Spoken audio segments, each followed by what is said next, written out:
Hello, our viewers. Welcome to another episode in the series, Social Cohesion in Action. I'm your host, Shabir Ali, Liaison Officer, Department of Social Cohesion, Ministry of the Presidency. My guest today is Brother Shahid Uthman. He's the Imam of Masjid Muhammad, which is located at Mandela Avenue in Georgetown. Brother Uthman is also a community worker. Welcome to our program, Imam. Thank you very much. Today we will be discussing social distancing and religion, with special emphasis on the impact of social distancing on worship from an Islamic perspective and religious tolerance in difficult times. Imam, we are seeing the impact of COVID-19 at the level of the family, the community, regionally, nationally, including the religious level. There are lots of changes, not only in Guyana, but around the entire world in the way we now do things. I'm sure that Islam, as a way of life, makes provision within the Islamic law in these challenging times. Today we want to discuss a couple of things around this topic. Imam, Muslims usually congregate to pray daily. And on Friday, there is an even bigger congregation in the masjids at the community level. How is this being affected by COVID-19 and social distancing? Right. Thank you very much. In the name of God, most gracious, most merciful, the COVID-19 has had an impact on the world globally. And for us as Muslims, from an Islamic standpoint, is affecting us in so many different ways. You have asked about the congregational prayer. By the rules, we cannot congregate.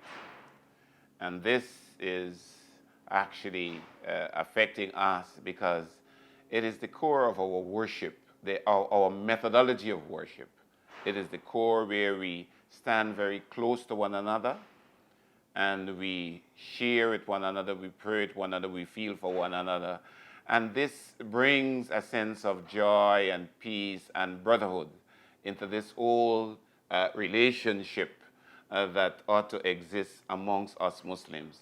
With this social distancing, we have to stay 6 feet apart. And, the masjids are closed. There is no congregational prayer and so on. And this is really bringing about a very incohesive operation in the various mosques all over the world. The thing about worship in Islam is it is an act that is sanctioned by God, demonstrated by our beloved Muhammad, on whom be peace. And it has to be done for the pleasure of God. So while worship is not only in the form of our prayer, it is in the form of all other areas of our lives, whether it be charity, whether it be the brotherhood, whether it be working together, whether it be in education, whether it be in social arenas and so on and so forth. And with this impact, those activities are restricted in so many other ways. I pray God that the authorities will be able to set this right so that we can at least get back to a semblance of worshiping and feeling these feelings of brother and sister. Well, even in Islam we know the sisters are by themselves, the brothers are by themselves, and so on. So this has created a lot of difficulties for us, but that is on one level. The other level is the individual, because worship is not only in a congregation, it is in the individual level. So at the individual level, while it is affecting us, it doesn't stop us from worshiping on an individual level. We can make our homes our prayer places, we can make our offices our prayer places, and so on. And we feel that connection because the essence of this is to connect with God. Worship is for us in Islam, is to connect with God. And while we That do it, is wherever you are. right, wherever you are, whether you're in the field, whether you're in the office, whether you're in the home, wherever you are, all you have to do is get yourself, as they're saying now, sanitized properly, and, and go and do your worship. So worship is, while it is congregational, as you have asked about the Juma and so on, and those 5 daily prayer, it is also an individual responsibility. And so in this respect, it is not stopping us from connecting with God, from worshiping Him, and doing all that we are supposed to do. Because nothing is stopping us from being charitable.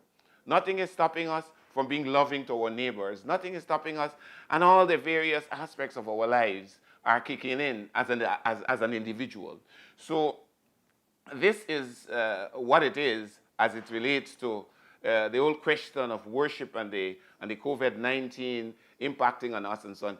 I want to categorically state, while it's affecting us on a congregational level, it's not affecting us on an individual level. Thank you. You have touched a couple of things that I wanted to ask before. Maybe we are thinking along the same line. I wanted to share some light. I know in the Islamic religion, for the Muslims, they pray very close. You talk about that, shoulder to shoulder. Yeah. That's one. And now you have to be 6 feet apart, and people are coming up with all kind of theory. Can you quickly share some light on the Islamic law? How does it deals with that? Well, it is because of the COVID-19, and you have to separate.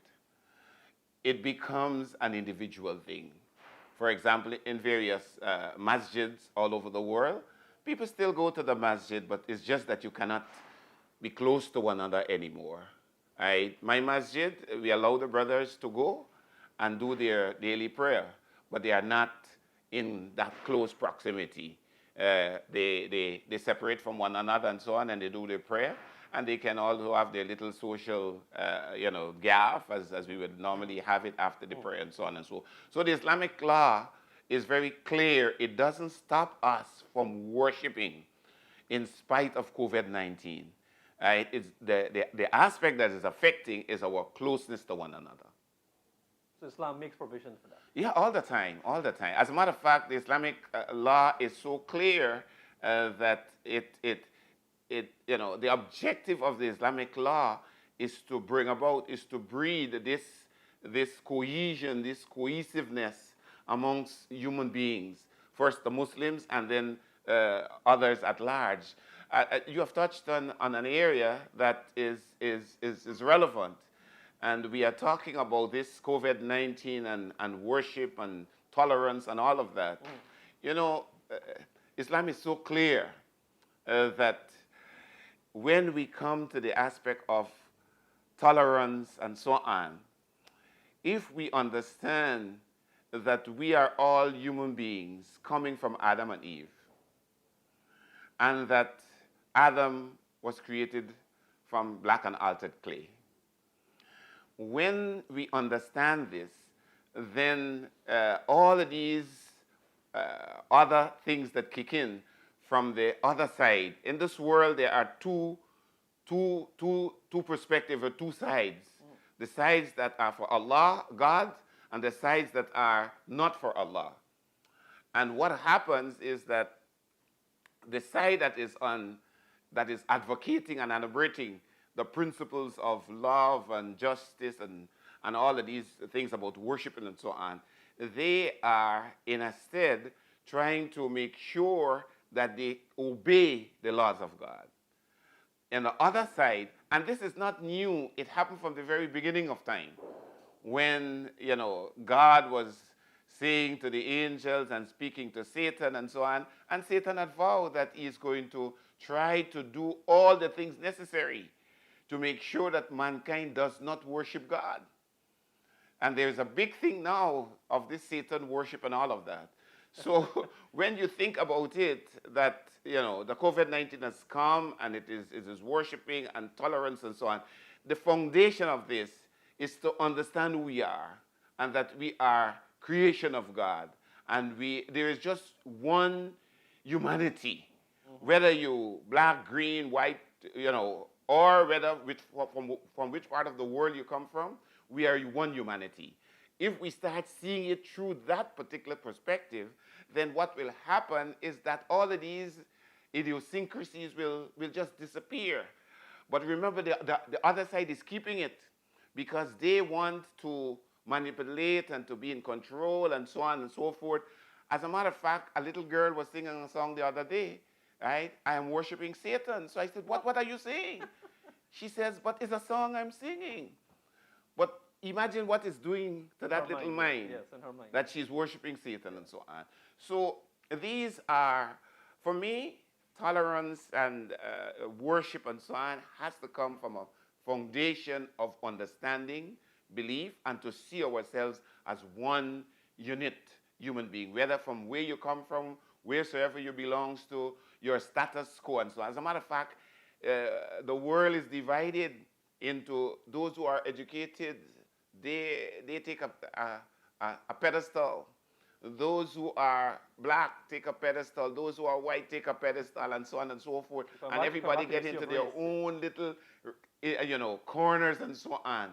All of these things, Islam is saying no to that, because our beloved Muhammad, on whom be peace, he tells us, he says that, look, God has created us.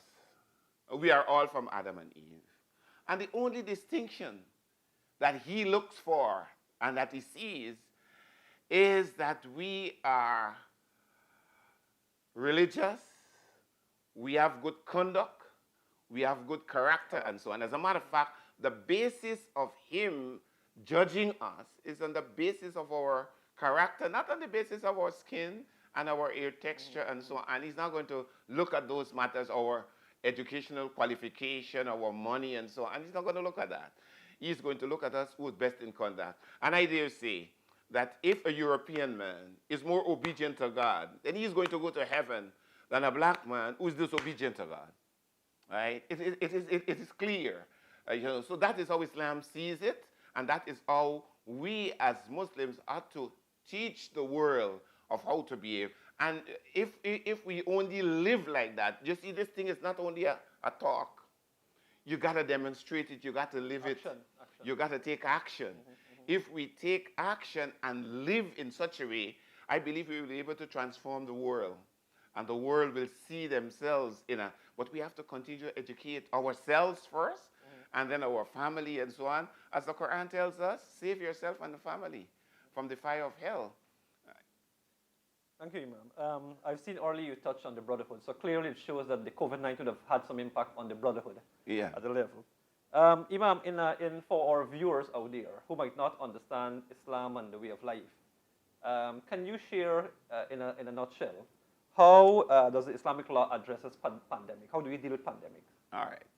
First, we have to go to the Quran, talks a little bit about it, but Muhammad, on whom be peace, was very specific. He says that if there's a pandemic, stay at home. If you're in a place, don't move. All right? So that forms part of the Islamic law, because the Islamic law is the revelation from Allah, the sayings of Muhammad, and then we have two other adjunct to it that has to do with the jama'ah and what we call the analogy. So take these two primary sources, the Quran and Sunnah, or the Quran and the prophetic tradition. He says, if you hear about a pandemic, don't move, stay where you are. And so in that light, we Muslims can feel comforted that we are doing the right thing by staying at home. It's affecting us, fair enough, but we are on the path of obedience. We are in the path of obeying the instruction from our beloved Prophet Muhammad, on whom be peace. So the Islamic law is very, very clear about these matters and so on. Do not do certain things. Muhammad, on whom be peace, has told us, do not do these things. And we are ever prepared to obey what he says, because he is a prophet of God. As a matter of fact, the last and final messenger to come from God to give us instructions on how to live our lives. And that way also, if you contain yourself within your community, your home, you avoid spreading the virus. Of course. That is why you have face masks and distancing and all of these things that is related to those matters. And we need to listen to the authorities, obey it, because really and truly, I was talking to a brother. He says that WHO and PAHO should not or cannot. So I said, brother, you're missing the essence of the discourse. The essence is of the discourse is not W.H. Ampahu here. The essence is what Muhammad, on whom be peace, has left with us. He tells us clearly that when there is these things happening, stay at home, do all the necessaries so that you would not affect yourself. And you would, if you really love humanity, then, you know, like that man from is a dual citizen of Guyana and Brazil. And he came over and do his own thing. The guy from Region 9. Yeah, from Region 9. And so we can't be so insensitive to humanity. As a matter of fact, one of the aspects of the Sharia is to preserve life. So anything that is to preserve life, we should do. And anything that is to bring about all kinds of a confusion in life, we should try to settle it once and for all so that humanity will feel pleased, they will feel at home, they will feel that they are belonging to this big group of humanity and that they are gaining equal rights and equal status and justice. All these things kicks in to this particular understanding. And this is what Islam wants to bring over to us. So if the Islamic rules and the regulations are spread wide and clear, then people will come to understanding. But we have a difficulty. We have a very, very beautiful product, but we don't know how to market it.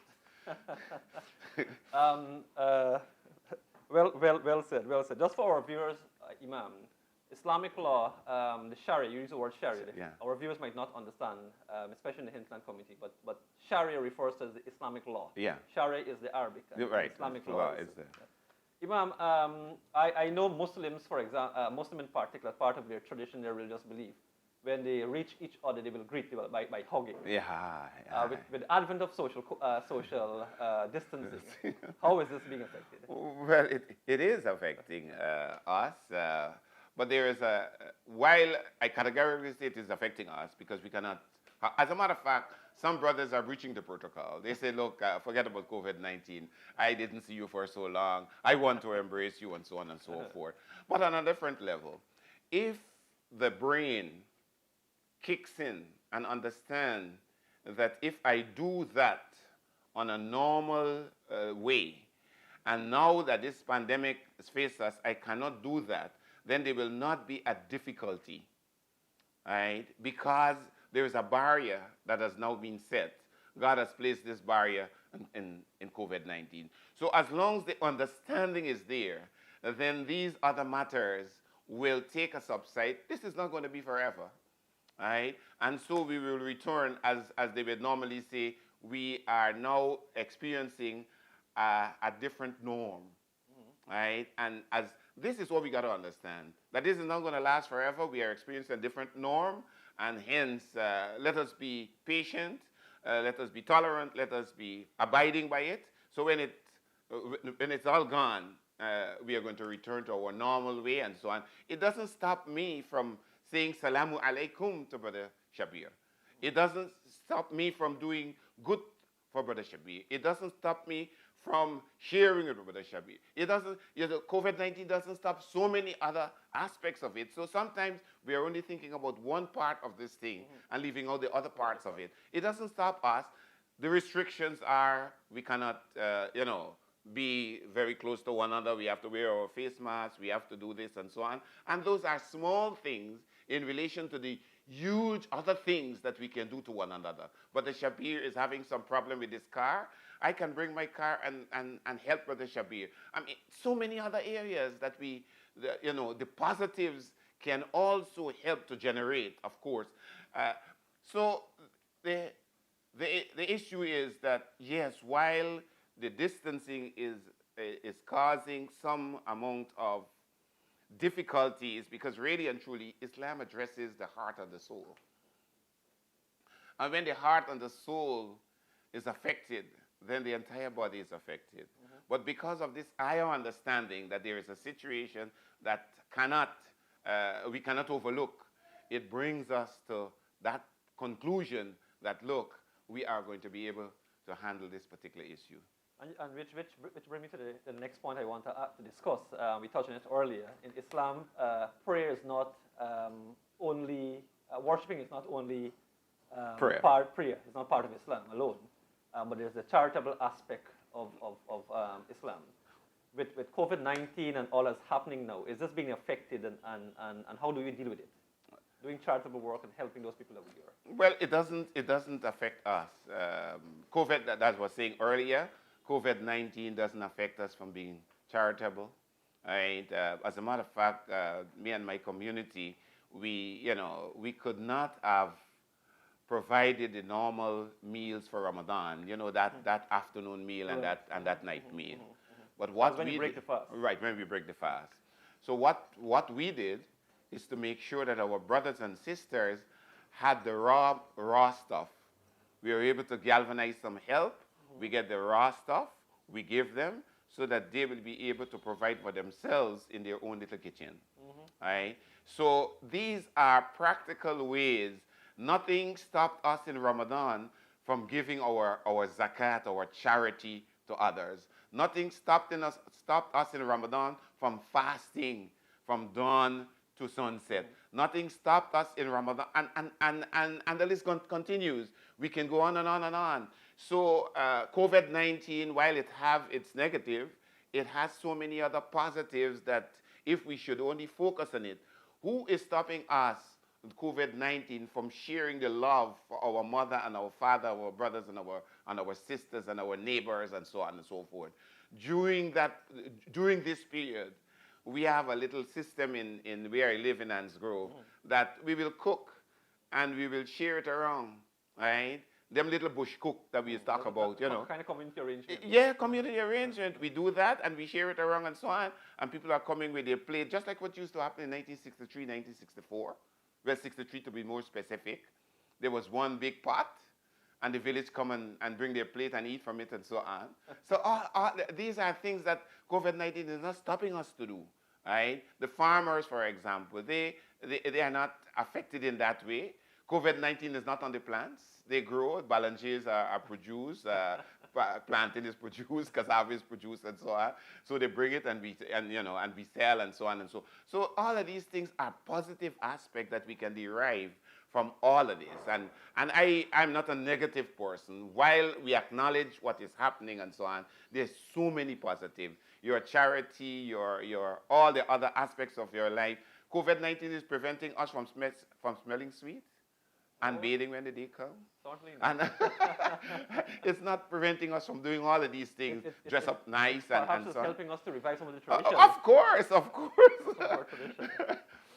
Imam, Islam promotes peace and love and respect and a whole host of other qualities down the line, not only for our fellow human beings, but also for the other creation of God. And here we talk about the birds and the animals and all the other stuff. You will agree that during these times, this challenging time, we need to exercise a lot of patience and tolerance. Share with our viewers, what is there in Islam to guide Muslims during these difficult times? All right.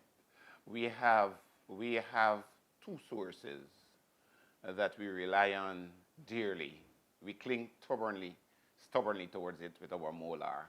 We have the Quran and we have the prophetic tradition. Both of them are saying to us that we need to be tolerant with one another and we need to share. As a matter of fact, one of the derivatives of the meaning of Islam is peace, harmony, tolerance, cohesion. I mean, I'm dealing with, with the ministry here, cohesion and all those things, so that we can be able to see and help one another in difficult times, right?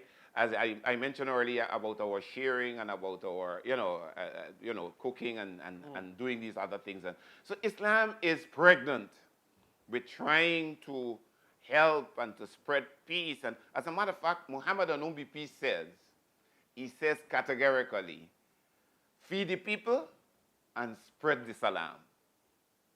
You hear that? Feed the people and spread peace and harmony. Feed the people here refer to human beings across the world. Yeah, across the world, right? Feed, very specific. He says if you don't do that, then Allah would not be happy with you. As a matter of fact, Islam is about serving humanity. Islam is about serving humanity. From wheresoever perspective they're coming from, we are all brothers and sisters to one another. And this is what we need to be able to propagate and spend our life. That look, we are human beings. We are from Adam and Eve.